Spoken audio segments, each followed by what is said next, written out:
RCB ಫ್ಯಾನ್ಸ್ಗಳಿಗೆ ಅವನಕ್ಕಂತ ತಿಕಾ ಉರ್ದೂರ್ ಬಾಗ್ಲಾಗ್ತೈತೆ ಮಗ. Simple ಆಗಿ match ನೋಡ್ಬಿಟ್ಟು ಹೋದ್ ಮ್ಯಾಚ್ ನೋಡಿದ್ರೆ ಹಂಗೆ ನನ್ನ ಮಕ್ಕಳು ಏನು ಆಡ್ತಾವ್ರು ಇವರು. ಹೋದ್ ಮ್ಯಾಚ್ 19ನೇ ಓವರ್, ಈ ಮ್ಯಾಚ್ 20ನೇ ಓವರು. ಸೂಪರ್ ಓವರ್ ಹೋಗೋ ಮ್ಯಾಚ್ ಇದು. ನಾನಂತೂ ವಿಡಿಯೋನ ಮಾಡಕ್ಕೆ ಬಂದಿದ್ದೆ ಗುರು. ಆಗಲೇ ಆ ಹೆನ್ರಿ ಅವ್ರ ವಿಕೆಟ್ ಬೀಳ್ತಾ ಇದ್ದಂಗೆ ಇಲ್ಲ RCB. ನಾನು ಆಲ್ರೆಡಿ ವಿಡಿಯೋ ಎಲ್ಲ ಸ್ಟಾರ್ಟ್ ಮಾಡಿಬಿಟ್ಟಿದ್ದೆ. ಆಮೇಲೆ ಈ ಕಡೆ ನೋಡಿದೆ ಮ್ಯಾಚ್ನ, ಕ್ಲಿಸ್ಟನ್ ಇಕ್ಕಿದ್ರು, ಒಂದು 2 6 ಸಿಕ್ಕಿದ್ರು. ಅವಾಗ ಏನೋ ಟ್ವಿಸ್ಟ್ ಕಾಣಿಸ್ಬೋದು ಮ್ಯಾಚಲ್ಲಿ ಅಂತ ಬಂದರೆ, ಬಟ್ RCB ಗೆಲ್ತಾರೆ ಅನ್ನೋ ಕಾನ್ಫಿಡೆನ್ಸ್ ಇತ್ತು. ಬಟ್ ಇಲ್ಲ, ಕ್ಲೋಸ್ಗೆ ಹೋಗ್ಬೋದು ಅಂದ್ರೆ ಲಾಸ್ಟ್ ಓವರ್ಗೂ ಹೋಗ್ಬೋದು ಅನ್ನೋ ಥರ ಇತ್ತು. RCB ಗೆಲ್ತಾರೆ ಬಟ್ ಲಾಸ್ಟ್ ಓವರ್ಗೂ ಹೋಗ್ಬೋದು ಅನ್ನೋ ಥರ ಇತ್ತು. ಲಾಸ್ಟ್ ವಿಕೆಟ್ ಇಟ್ಕೊಂಡಿದ್ದಾರೆ, ಚೇಸ್ ಡೌನ್ ಮಾಡಿಸ್ಕೊ ಅಂತಕ್ಕೆ ಹೋಗ್ಬಿಟ್ರಲ್ಲ ಇವರು. ಇವನಜ್ಜಿ ಎಂಥ RCB ಗುರು ನಮ್ಮದು. ಚಿನ್ನಸ್ವಾಮಿ ಸ್ಟೇಡಿಯಮ್ಮು ಏನಾಗ್ತಿದೆ ನಮ್ಮ ಚಿನ್ನಸ್ವಾಮಿ ಸ್ಟೇಡಿಯಮಲ್ಲಿ. ಗೆಲ್ಲೋಂಥ ಮ್ಯಾಚ್ನ ಸೋಲ್ತೀವಿ RCB. ಅಲ್ಲಿ ಓದೋದಾರಲ್ಲಿ ಹೋಗ್ಬಿಟ್ಟು ಸೋಲೋ ಮ್ಯಾಚ್ನ 200 ಚೇಸ್ ಮಾಡಿಬಿಟ್ಟು ಗೆದ್ಕೊಂಡ್ಬಂದಿದ್ದೀವಿ. ಇಲ್ಲಿ ನೋಡ್ತು ಅಂತಂದರೆ ಹಿಂಗೆ. ಅಥವಾ ನಾವು ಫಸ್ಟ್ ಬ್ಯಾಟಿಂಗ್ ಆಡಿದ್ರೆ ಹಿಂಗೆ ಆಡ್ತೀವ, ಸೆಕೆಂಡ್ ಬ್ಯಾಟಿಂಗ್ 2 ಮಾಡಿದಾಗ ಚೇಸ್ ಮಾಡಿದಾಗ 2 ಮ್ಯಾಚ್ ಗೆದ್ದಿದ್ದೀವಿ.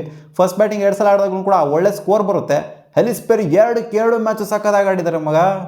2 ಮ್ಯಾಚು ಸೇವಿಯರ್ ಥರ ಬಂದ್ಬಿಟ್ಟು ಕಾಪಾಡಿದ್ದಾರೆ ನಮ್ಮ RCBನ. 90 ರನ್ ಇವತ್ತು. ಒಳಗನೆ ಪ್ಲೇ ಡೂ ಇದಕ್ಕಿಂತ ಜಾಸ್ತಿ ಮಾಡೋಕ್ಕಾಗುತ್ತೆ ಒಬ್ಬ ಪ್ಲೇಯರು.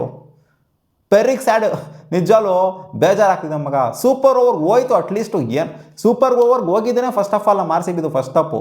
ಸೂಪರ್ ಓವರ್ ಹೋಗೋ ಅಂತಾನೆ ಇರಲಿಲ್ಲ ನಮ್ಮ RCB ನೋಡ್ತು ಅಂತಂದರೆ. 20ನೇ ಓವರು ರೇಣುಕಾ ಸಿಂಗ್ ಬರ್ತಾರೆ, 18 ರನ್ ಬೇಕಾಗಿರುತ್ತೆ. 17 ರನ್ ಉಡಿಸ್ಕೊಂತಾರೆ. ಅಲ್ಲಿ ಸೋಫಿ ಕ್ಲಿಸ್ಟನ್ 2 6 1 4 ಎಲ್ಲ ಇಕ್ಕಿಸ್ಕೊಂಡ್ಬಿಟ್ಟು ಅಲ್ಲಿ ಹಿ ಅಂತ ಅಲ್ಲಿ ಬಿಟ್ಕೊಂಡು ನಿಂತ್ಕೊಂತಾರೆ. ಹೌದು, ಫಸ್ಟ್ 2 ವಿಕೆಟ್ ಅವರೇ ಎತ್ತಿರೋದು. ಚೆನ್ನಾಗಿ ಬೌಲಿಂಗ್ ಮಾಡ್ರು ಇನಿಷಿಯಲಿ. ಲಾಸ್ಟ್ ಓವರ್ನ ಉಡಿಸ್ಕೊಂಡಿರೋದು. ಇವ್ರು ಏನು ಅನಾಲಿಸಿಸ್ ಮಾಡಿರೋ ಅಂತಂದರೆ, ಲಾಸ್ಟ್ ಟೈಮು ನಾವು ಒಬ್ಬರ ಪೇಸರ್ನ ಚೆನ್ನಾಗಿರೋವಂಥವ್ರನ್ನ ಇಟ್ಕೊಂಡಿರಲಿಲ್ಲ. ಈ ಸಲ ಲಾಸ್ಟ್ ಓವರ್ ಇಟ್ಕೊಂಡ್ಬಿಡೋಣ ರೇಣುಕಾ ಸಿಂಗ್ನ ಅಂತ ಅವ್ರನ್ನ ಬೌಲಿಂಗೇನೆ ಹಾಕ್ಸಲಿಲ್ಲ. 1 ಓವರ್ ಇಟ್ಕೊಂಡಿದ್ರು ಅವ್ರ ಹತ್ರ ಸ್ಮೃತಿ ಮಂದನ ಅವರು. ಏನೋ ಅಮರಾಮರಿ ಮಾಡ್ತಾರೆ ಅಂತ ಕಾನ್ಫಿಡೆನ್ಸ್ ಇಟ್ಕೊಂಡಿದ್ರು. ಬಟ್ ಇವ್ರು ನೋಡ್ತು ಅಂದರೆ ಏಕ್ತಾ ಬೇಸ್ ಮಸ್ತಾಗಿ ಮಾಡಿದ್ರೆ ಬೌಲಿಂಗು. ಇವ್ರು ನೋಡೋ ನಾಯಿ ಕೂಸ್ಕೊಂಡಲ್ಲ. 19ನೇ ಓವರ್ ಮಸ್ತಾಗಿ ಮಾಡಿದ್ರೆ ಬೌಲಿಂಗು.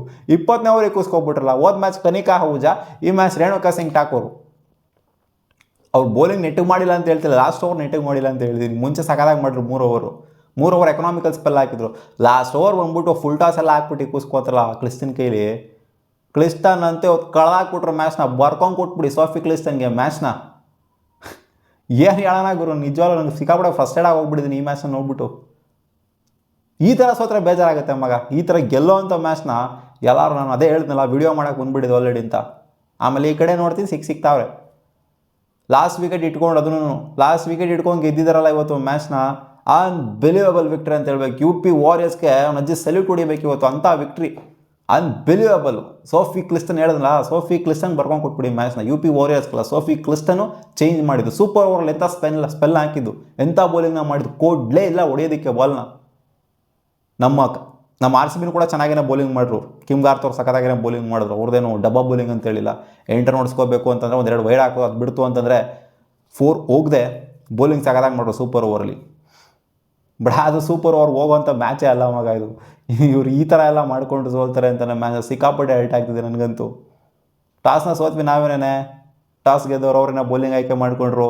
180 ರನ್ ಹೊಡಿಬೇಕು ಅಂತಂದರೆ ಇಲ್ಲಿ ಎಲಿಸ್ ಪೆರಿ ಅವರ ಎಫರ್ಟ್ ಎಷ್ಟಿತ್ತು, ಜೊತೆಗೆ ಡ್ಯಾನಿ ವ್ಯಾಟರ್ ಅವರ ಎಫರ್ಟ್ ಎಷ್ಟಿತ್ತು. ಫಸ್ಟ್ ವಿಕೆಟ್ ಬೇಗನೆ ಕಳ್ಕೊಂಡ್ವಿ. ದೀಪ್ತಿ ಶರ್ಮಾ ಅವ್ರು ಬೋಲ್ಡ್ ಎತ್ಬಿಟ್ರು ಸ್ಮೃತಿ ಮಂದನ ಅವ್ರನ್ನ. ಇವತ್ತು ನನಗೆ ಇನ್ನೂ ತಲೆಕೆಟ್ಟು ಹೋಗ್ಬಿಡ್ತು. ಬರ್ತೀನಿ ಆ ವಿಚಾರಕ್ಕೆ ಇನ್ನೂ ಆಮೇಲೆ ಬರ್ತೀನಿ, ಸೂಪರ್ ಓವರ್ ವಿಚಾರಕ್ಕೆ. ಸ್ಮೃತಿ ಮಂದನ ಅವ್ರು ಬೇಗ ಔಟ್ ಆಗಿದ್ದಾರೆ. ರಿಚಾ ಘೋಷ್ ಅವರು ಏನೂ ಆಡಿಲ್ಲ, ಆಮೇಲೆ ಬರ್ತೀನಿ ಬಿಡಿ. ಅವರು ಕೂಡ ಬೇಗ ಔಟ್ ಆದರು ಹೆನ್ರಿ ಅವರಿಗೆ. ಈ ಕಡೆಯಿಂದ ಪಾರ್ಟ್ನರ್ಶಿಪ್ ಕಡಕಾಗಿ ಬಿಲ್ಡ್ ಆಯಿತು. ಆಲ್ಮೋಸ್ಟ್ 95 ರನ್ನ ಪಾರ್ಟ್ನರ್ಶಿಪ್ಪು. ಡ್ಯಾನಿ ವ್ಯಾಟ್ದು ಜೊತೆಗೆ ಅಲಿಸ್ ಪೆರಿದು ಮಿಡ್ಲ್ ಓವರ್ಸಲ್ಲಿ ನಿಂತ್ಕೊಂಡು ಕಡಕಾಗೆ ಸ್ಟೆಬಿಲೈಸ್ ಮಾಡಿದ್ರು ಇನ್ನಿಂಗ್ಸ್ನ. ನಮಗೆ ರನ್ನೇ ಬಂದಿರಲಿಲ್ಲ. ಇನ್ಫ್ಯಾಕ್ಟ್ ಪವರ್ ಪ್ಲೇಲಿ 40+ ರನ್ಸ್ ಬಂದಿತ್ತು. ಅವ್ರದ್ದು ಪವರ್ ಪ್ಲೇಲಿ ಸಖತ್ ರನ್ಸ್ ಬಂದಿತ್ತು, 50+ ರನ್ಸ್ ಬಂದಿತ್ತು. ಬಟ್ ವಿಕೆಟ್ನ ಕಳ್ಕೊಂಡಿದ್ರು ಅವರು. 3 ವಿಕೆಟ್ ಕಳ್ಕೊಂಡಿದ್ರು, ನಾವು 1 ವಿಕೆಟ್ನ ಕಳ್ಕೊಂಡಿದ್ವಿ. 40+ ರನ್ಸ್ ಇತ್ತು ನಮಗೆ. ಆ್ಯಕ್ಚುಲಿ 9 ಓವರ್ ಆದ ನಂತರ ನಮಗೆ ರನ್ಸ್ ಬರೋದಕ್ಕೆ ಸ್ಟಾರ್ಟ್ ಆಗಿದ್ದು. ಅಲಿಸ್ ಪೆರಿ ಒಂದು ಕಡೆಯಿಂದ ಸ್ಟ್ರೈಕ್ ಮಾಡ್ತಿರ್ತಾರೆ, ಒಂದು ಕಡೆ ನಿಧಾನಕ್ಕೆ ಡ್ಯಾನಿ ವ್ಯಾಟರ್ ಆಡದೇ ಇರ್ತಾರೆ. ಇವ್ರು 50 ಯಾವಾಗ ಕಂಪ್ಲೀಟ್ ಆಗೋದು 36 ಬಾಲಲ್ಲಿ. ಇವರಿಗೆ ರೊಚ್ಚಿಗೆ ಬಿಡಿದ್ರೆ ಇಲ್ಲ ಅವ್ರು ನಂದು 50 ಆಗಬೇಕು ಅಂತ. ಡ್ಯಾನಿ ವ್ಯಾಟರು ಕೂಡ 36 ಬಾಲಿಗೆ 50, 36 ಬಾಲ್ 50, 36 ಬಾಲ್ 50. ಇಬ್ಬರು ಕೂಡ ಕಡಕಾಗಿ ಆಡೋದು ಇವತ್ತು. ಇಬ್ಬರು ಕಡಕಾಗಿ ಆಡ್ತಾ ಇದ್ದಂಗೆ ಎಲಿಸ್ ಪೆರಿ ಅವ್ರು ನಾಟ್ ಔಟ್ ಆಗಿ ಉಳ್ಕೊಂಡಿದ್ದು. ಇನ್ಫ್ಯಾಕ್ಟ್ ಕ್ಯಾಚ್ನ ಡ್ರಾಪ್ ಮಾಡಿದ್ರು ಅಂತ ಹೇಳಬೇಕು. ಇವ್ರದ್ದು ಡ್ಯಾನಿ ವ್ಯಾಟರ್ದು ಕೂಡ ಒಂದು ಕ್ಯಾಚ್ ಡ್ರಾಪ್ ಆಯಿತು. ಜೊತೆಗೆ ಕೀಪರ್ ಕೂಡ ಕ್ಯಾಚ್ ಬಿಟ್ರು. ಪೆರಿ ಅವ್ರದ್ದು ರೀಚಲ್ಲೇ ಇತ್ತು. ಸೊ 20ರಲ್ಲಿರ್ತಾರೆ ಪೆರಿ ಅವರು, ಇವರು 9ರಲ್ಲಿರ್ತಾರೆ. ಸೊ ಆ ಟೈಮಲ್ಲಿ 2 ಕೂಡ ಕ್ಯಾಚ್ ಡ್ರಾಪ್ ಆಗುತ್ತೆ. ಸೊ ಅದರಿಂದನೇ 180ನ ಹೊಡೆಯೋದಕ್ಕಾಗಿದೆ ಇವತ್ತು ನಮ್ಮ RCB. ಏನು ಇವ್ರೇನು ಅಂಥ ಹೆವಿ ಬೌಲಿಂಗ್ ಏನು ಮಾಡಲ್ಲ, ಒಂದು ಡೀಸೆಂಟ್ ಬೌಲಿಂಗ್ನ ಮಾಡಿದ್ರು.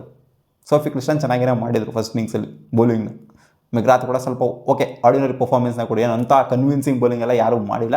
ಫೀಲ್ಡಿಂಗಲ್ಲಿ ಸ್ವಲ್ಪ ಸ್ವಲ್ಪ ಎರರ್ಗಳಾಗಿತ್ತು. ಬಟ್ ನಮ್ಮ RCB ಎಂಥ ಎರರ್ ಮಾಡಿದ್ದು. ಎಂಥ ಎರರು ಗುರು ಇದು.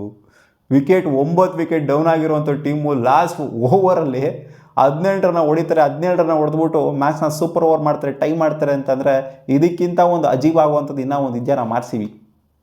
ಸಖತ್ ಬೌಲಿಂಗ್ ನಾವು ಮಾಡಿದ್ರು ಗುರು. ಆ್ಯಕ್ಚುಲಿ ಹೆಂಗೆ ನೋಡೋಕೆ ಹೋಗ್ತಾರೆ, ಪವರ್ ಪ್ಲೇಲಿ ಸ್ವಲ್ಪ ರನ್ಸ್ ಕಾಸ್ಟ್ಲಿ ಆಗಿರ್ಬೋದು. 3 ವಿಕೆಟ್ನ ತೆಗೆದಿದ್ರು ರೇಣುಕಾ ಸಿಂಗ್ ಅವರು. ಇವರು ವೃಂದ ಆಗಿರಲಿ, ಅವ್ರು ಓಪನರ್ಸ್ ಇಬ್ಬರೂ ಕೂಡ ಕಳಿಸಿದ್ರು, ನವಗೆರೆ ಮತ್ತು ವೃಂದ ಅವ್ರು ಇಬ್ಬರೂ ಕೂಡ ಕಳಿಸಿದ್ರು ಬೋಲ್ಡೆಲ್ಲ ಎತ್ಬಿಟ್ಟು. ಸೊ ಅದು ಗುರು ಬೌಲಿಂಗ್, ಇದು ಗುರು ಬೌಲಿಂಗ್. ಏನು ರೇಣುಕಾ ಸಿಂಗ್ ಬರೀ ಪವರ್ ಪ್ಲೇಗೆ ಮಾತ್ರ ಸೀಮಿತ ಆಗೋಗ್ಬಿಟ್ಟವ್ರ? ಡೆತ್ ಓವರ್ ಬೌಲಿಂಗ್ ಇಲ್ವಾ ರೇಣುಕಾ ಸಿಂಗ್ ಅವ್ರದ್ದು? ನಾಯಿ ಕೂಸ್ಕೊಂತ. ಸೊ ಇದು ಅದು ಜಡ್ಜ್ಮೆಂಟಲ್ಲಿ ತಪ್ಪು ಅಂತಲೂ ಹೇಳೋಕ್ಕಾಗೋದಿಲ್ಲ. ಅವ್ರಿಗೆ ಕಾನ್ಫಿಡೆನ್ಸ್ ಇತ್ತು ಅಂತ ಕಾಣಿಸಿದೆ ಸ್ಮೃತಿ ಮಂದನಾಗೆ. ಇಲ್ಲ ಗುರು, ರೇಣುಕಾ ಸಿಂಗ್ ಆಗ್ತಾರೆ ಲಾಸ್ಟ್ ಓವರು. ಲಾಸ್ಟ್ ಮ್ಯಾಚ್ ಮಾಡೋಂಥ ಮಿಸ್ಟೇಕ್ ಮಾಡೋದು ಬೇಡ, ಕನಿಕಾ ಹೌಜಾ ಕೊಡೋದು ಆ ಥರ ಮಾಡೋದೆಲ್ಲ ಮಾಡೋದು ಬೇಡ. ಲಾಸ್ಟ್ ಡೆತ್ತಲ್ಲಿ ಒಳ್ಳೊಳ್ಳೆ ಬೌಲರ್ಗೆ ಹಾಕ್ಸೋಣ ಅಂತ ಇಟ್ಕೊಂಡಿರು ಅಂತ ಕಾಣಿಸುತ್ತೆ. ಅವರ ಕಾನ್ಫಿಡೆನ್ಸು ಬ್ಯಾಕ್ ಫೈರ್ ಆಗಿದೆ ಅಷ್ಟೇ ಇವತ್ತು. ಯಾರು ಅಂದ್ಕೊಂಡಿದ್ರು ಗುರು? ನಾನು ಅಂದ್ಕೊಂಡಿದ್ದೆ ಹೆನ್ರಿ ಅವರು ಲಾಸ್ಟ್ ಹೋಪು. ಹೆನ್ರಿ ಅವರು ಕ್ಲಿಸ್ಟನ್ ಮತ್ತು ಹೆನ್ರಿ ಅವರು ಆಡ್ತಿರ್ತಾರೆ, ಹೆನ್ರಿ ಅವರ ಲಾಸ್ಟ್ ಹೋಪು ಅಂತ ಅನ್ಕೊಂಡಿದ್ದೆ. ಅಲ್ಲಿ ದೀಪ್ತಿ ಶರ್ಮಾ ಒಂದು 20 ರನ್ ನೋಡ್ಬಿಟ್ಟು ಹೋದ್ರು, ಪರವಾಗಿಲ್ಲ, ಅವ್ರು ಚೆನ್ನಾಗೇ ಬ್ಯಾಟಿಂಗ್ ಆಡಿದ್ರು. ಕಿಮ್ ಗ್ರಾತ್ ಅವರು ಸಖತ್ತಾಗಿ ಬೌಲಿಂಗ್ ಮಾಡಿದ್ರು ಇವತ್ತು. ಸ್ನೇಹ ರಾಣಾ ಅವ್ರು ಸಖತ್ತಾಗಿ ಬೌಲಿಂಗ್ ಮಾಡಿದ್ರು ಇವತ್ತು. ಸ್ನೇಹ ರಾಣಾ 3 ವಿಕೆಟು, ಡೆಬ್ಯೂ ಮ್ಯಾಚಲ್ಲೇನೋ 3 ವಿಕೆಟು. ಪಾಪ ಅವ್ರಿಗೆ ಎಷ್ಟು ಅರ್ಟ್ ಆಗಿರುತ್ತೆ ಹೇಳಿ ಸ್ನೇಹ ರಾಣಾ ಅವ್ರಿಗೆ. ಇಲ್ಲ ಗುರು, ನಾನು ಡೆಬ್ಯೂ ಮಾಡಿದೆ ಆರ್ ಸಿ ಬಿಗೆ, 3 ವಿಕೆಟ್ ತೆಗೆದೆ, ಆದ್ರೂ ಸೋತಾಗ್ಬಿಟ್ವಿ ನಮ್ಮ ಆರ್ ಸಿ ಬಿ ಇಲ್ಲಿ ಅಂತ. ಎಲ್ಲಿಸ್ ಪೆರ್ರಿಗೆ ಎಷ್ಟು ನೋವಾಗಿರುತ್ತೆ ಅಂತಂದರೆ 2 ಮ್ಯಾಚು ಈ ಥರ ಆಡ್ಬಿಟ್ಟು ಸೋಲ್ತಾರೆ ನಮ್ಮ ಆರ್ ಸಿ ಬಿ ಅಂತಂದರೆ ಇದಕ್ಕಿಂತ ಒಂದು ಅಜೀಬ್ ಆಗೋದು ಇನ್ನೊಂದಿಲ್ಲ. ಕ್ಲಿಸ್ಟನ್ನು 2 ಸಿಗ್ತಾರೆ, ಟರ್ನ್ ಆಫ್ ಇವೆಂಟ್ ಆಗುತ್ತೆ. ಆಮೇಲೆ ಮತ್ತೆ ಲಾಸ್ಟ್ ಓವರ್ ಬರ್ತಾರೆ, ರೇಣುಕಾ ಸಿಂಗ್ ಕೂಸ್ಕೊತಾರೆ ಸರಿಯಾಗಿ ಫುಲ್ಟಾಸ್ ಎಲ್ಲ ಹಾಕ್ಬಿಟ್ಟು 6 ಮೇಲೆ 6 6ಗಳಲ್ಲೇ ಡೀಲ್ ಮಾಡಿದ್ದಾರೆ ಇವತ್ತು. 4ಗಳಿಲ್ಲ, ಬರೀ 6ಗಳಲ್ಲೇ ಡೀಲ್ ಮಾಡಿದ್ದಾರೆ ಕ್ಲಿಸ್ಟನು. ಹೆನ್ರಿ ವಿಕೆಟ್ ಬೀಳ್ತಾ ಇದ್ದಂಗೆ ಎಲ್ಲರ ಕಾನ್ಫಿಡೆನ್ಸು ಹೈ ಆಗೋಯ್ತು. ಕಾಮೆಂಟೇಟರ್ಸ್ನ ಕೇಳಿರ್ತೀರಾ ಅಂತ ಅನ್ಕೊಂಡಿದ್ದೀನಿ. ಕಾಮೆಂಟೇಟರ್ಸ್ 2 ಪಾಯಿಂಟ್ ಬರ್ದಿಟ್ಟು ಕೊಟ್ಬಿಡಿ ಆರ್ ಸಿ ಬಿ ಇಲ್ಲಿಂದ ಸೋಲೋ ಮಾತೇ ಇಲ್ಲ. ಕಾಮೆಂಟೇಟರ್ಸ್ ಮಾತಾಡ್ತಿರೋದು ಎಲ್ಲ ಕೇಳಿಸ್ಕೊಂಡಿರ್ತೀರಾ ಅಂದರೆ ನೀವು ಆಫ್ ಮಾಡ್ಬಿಟ್ಟು ಹೋಗಿದ್ರೆ ಕೇಳಿಸ್ಕೊಂಡಿರೋದಿಲ್ಲ. ಹೆನ್ರಿ ಅವ್ರು ಔಟ್ ಆಗ್ತಿದ್ದಂಗೆ ಇಲ್ಲ ಆರ್ ಸಿ ಬಿ ಗೆದ್ರು ಅಂತ.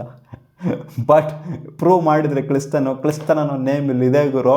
ಮ್ಯಾಚಿಂದ ಮುಗ್ದಿಲ್ಲ, ನಾನು ಮುಗಿಸ್ತೀನಿ ಅಂತ ತೋರಿಸಿರೋದು ರೇಣುಕಾ ಸಿಂಗ್ ಅವರು. ಇನ್ಫ್ಯಾಕ್ಟ್ ಫಸ್ಟ್ ಬಾಲ್ ಡಾಟ್ ಆಗುತ್ತೆ, 20ನೇ ಓವರ್ ಫಸ್ಟ್ ಬಾಲ್ ಡಾಟ್ ಆಗುತ್ತೆ. ಅದಾದಮೇಲೆ ಬಂದಂತಹ ರನ್ಸು 5 ಬಾಲಲ್ಲಿ ಬಂದಂಥ 17 ರನ್ನು, 5 ಬಾಲ್ 17 ರನ್ನು. ಏನು ಹೇಳ್ತೀರಾ ಇದಕ್ಕೆ? ಕಾಮೆಂಟ್ ಸೆಕ್ಷನಲ್ಲಿ ಕಾಮೆಂಟ್ ಮಾಡಿ ಮಗ. ಸೂಪರ್ ಓವರ್ ಅಂತೂ ಕೇಳಂಗೇನೆ ಇಲ್ಲ ಗುರು. ಸೂಪರ್ ಓವರಲ್ಲಿ ಆ್ಯಕ್ಚುಲಿ ಫೀಲ್ಡಿಂಗ್ ಚೆನ್ನಾಗಿತ್ತು ನಮ್ಮ ಆರ್ ಸಿ ಬಿ. ಬೌಲಿಂಗ್ ಅದೇ ಹೇಳಿದ್ನಲ್ಲ, ಕಿಮ್ ಗಾರ್ತ್ ಅವ್ರು ಸಖತ್ತಾಗಿ ಬೌಲಿಂಗ್ ಮಾಡೋದ್ರಿಂದ 8 ರನ್ನು ಒಳ್ಳೆ ಒಂಥರ ರೆಸ್ಟ್ರಿಕ್ಷನ್ ಅಂತಲೇ ಹೇಳ್ಬೋದು. ಏನು 10 ರನ್ ಅಬೋ ಏನಾದ್ರು ಇತ್ತು ಅಂತಂದರೆ ಸ್ಮೃತಿ ಮಂದನ ಒಂದು 4 ರನ್ ತಡೀತಾರೆ ಫಸ್ಟ್ ಬಾಲು, ಸೊ ಒಂದು 2 ರನ್ ತಡೀತಾರೆ. ಸೊ ಅದನ್ನ ಮೆಚ್ಕೋಬೇಕು. ಎಫರ್ಟ್ ಚೆನ್ನಾಗಿತ್ತು ಆ್ಯಂಡ್ ಬೌಲಿಂಗ್ ಚೆನ್ನಾಗಿತ್ತು. 1-2 ವೈಡ್ ಹೋಗಿರ್ಬೋದು, ಬಟ್ ಆದರೂ ಆ ವೈಡ್ ಲೈನೆಲ್ಲ ಬೌಲಿಂಗ್ನ ಮಾಡ್ತಿದ್ರು.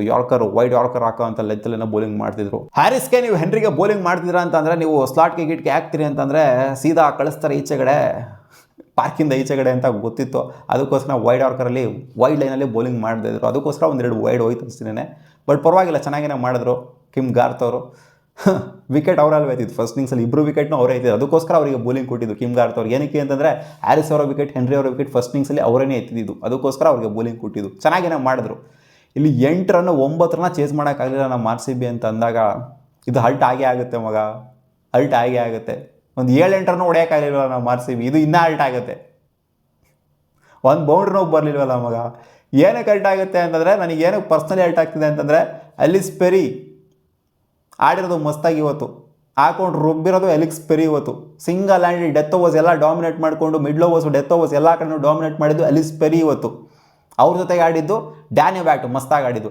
ಇವರಿಬ್ಬರು ಬರಬೇಕಾ ಬ್ಯಾಟಿಗೆ? ಓಕೆ, ರಿಚಾ ಘೋಷ್ ಬಂದರೂ ಒಂದ್ರಲ್ಲಿ ಅರ್ಥ ಐತೆ, ಅಥವಾ ಸ್ಮೃತಿ ಮಂದನ ಬರಲಿ, ಓಕೆ.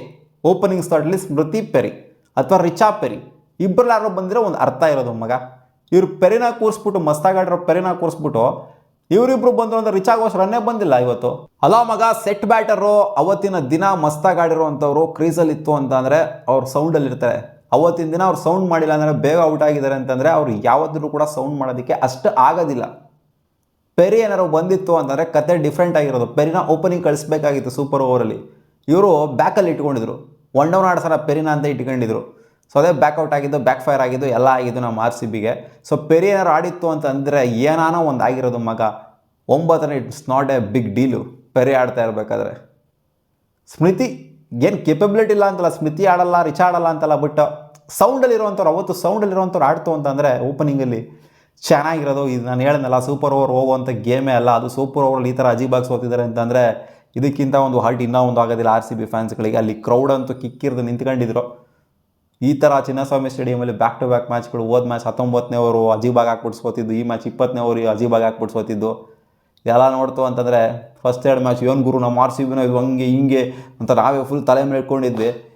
ಈ ಮ್ಯಾಚು ಪೆರಿ ಅವರ ಎಫರ್ಟ್ಗೆ ನನಗೆ ನಿಜವಾಗ್ಲೂ ಬೇಜಾರಾಗ್ತಿದೆ ಮಗ.